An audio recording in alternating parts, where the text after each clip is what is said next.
reinvest it back into the community, right back actually in the enterprise, so it can, in the long term, be sustainable. Now, I'll brag about myself, but I haven't been able to do it by myself. Of course, I'm the captain of my ship, but for the most part, I've been married to Maria. And she's been the lead crew on my ship. Of course, I'm the licensed captain, and I can take care of many of the logistics.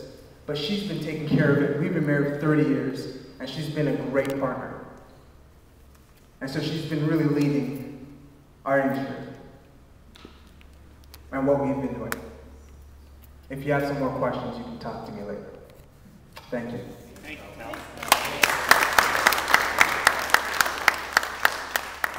While we were visiting the Victoria Co-op in Neil Harbor, we found an abundance of hope in the way the co-op worked together to make sure that every single person who worked there was able to work enough hours to be able to qualify for EI that year. Make sure everybody got their stamps.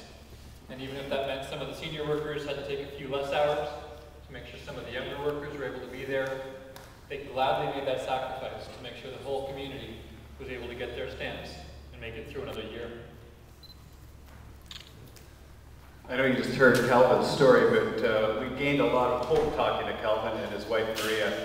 Calvin brought hope to the area, not only because he was able to retrain himself and to continue sustaining himself and his family in many, many different ways, but he's now teaching other people how to do that too, especially the younger fishers who are trying to get into the business with incredible challenges, especially costs and regulation, and he's helping them to learn the industry, but also learn other skills and trades so that when fishing isn't doing so well, they can continue to work so that they can eventually collect their stamps and be able to keep working.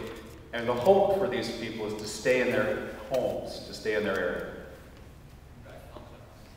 That's Calvin coming out. Calvin and Carl.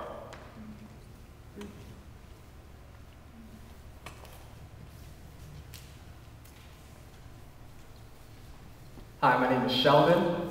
Hi, Sheldon. Not too quite. You're still working on your Cape Breton accent. Sheldon. I'm in my 50s. Really, I say that because age doesn't matter to me that much. I'm a former coal miner in Cape Breton, and of course, it closed in 2001.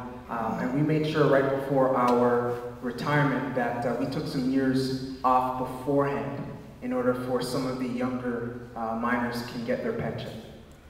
And until this day, I still remember those years.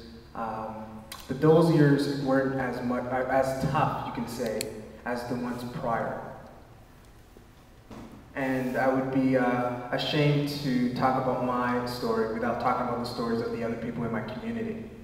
One in particular was, and there were many of them, 9-year-old boy, his father, coal miner, hurts his back, so he can't really go into the mining industry anymore, or actually perform at an efficient rate. And so what does he do? Or what he's forced to do is to send his 9-year-old boy into the coal mines. So get him out of school, send him out, start working, but us at the coal mining industry, we at least have some compassion. We know he's forced to, so we allow him to at least take up some tasks that are not so demanding of him. We make sure that he takes care of the door, opening and closing it, just to make sure that we have the proper air filters in the tunnels. And so one of the most important things that we had to understand was we had to work and we had to be resilient. And a lot of it had to depend on the, you can say, exploitative means that were put upon us by Bresco. They owned our homes, they owned the stores, and a lot of the times you can say they owned our lives. But one thing that we realized that we couldn't allow that to happen. And my ancestors, for the most part, in the coal mining, prior to when I entered, had begun the work of unionization, to the point where they striked, especially